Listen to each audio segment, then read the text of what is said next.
we'll start with that last defensive stand. You had the big play on third down, you had the big play on fourth. So just, what were you guys doing on the field in that drive? Well, on the third down play, I was weak side, and I knew that they would try and do something tricky that they haven't seen in the past two films that we watched. So I pretty much hung back for the faker, and he was out in the flat, so he was trying to screen to him, and there was no one blocking for him, so I just came up and I hit it for him. And then on fourth down? No, on fourth down, I was blitzing, and tackle went in, I went out, I got around their guard, and I was just going up towards the quarterback, and I guess he got shook or something, or he just threw a bad pass, and threw it into the ground.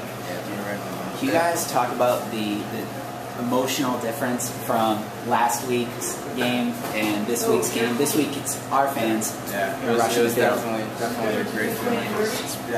And I was walking off the field last week, and everyone was just rushing right by me. I mean, it was awful. And then this week to see everyone just charge out field, it was a great feeling. Yeah, like the last plays were both the same intensity. Both times I thought we would come out winning, and then this time we did. So it's good. As a defense, how do you bounce back from that pass interference call in the overtime?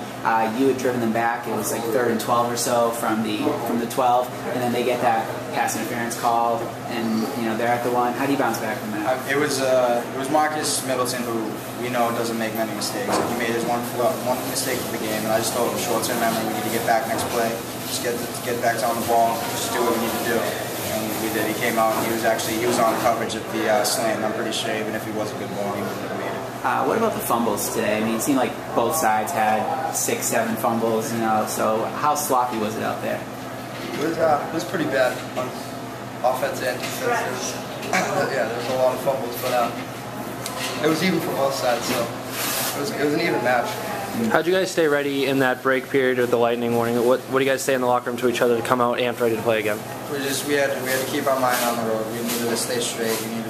We were stretching inside the locker room, but most importantly, we were going over what they were doing the whole time, so we were even more prepared than we normally would. It was like a second halftime sort of, even more prepared, and we came right out and we did what we were doing. Now, next week or next 2 weeks, you have Kelly Rex teams, but they're back in the Hockomock. And where do you go? Where do you guys go from here? 4-2.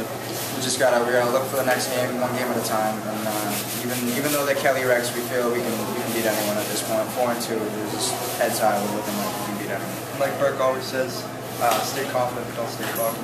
So we're just gonna continue with that. All right.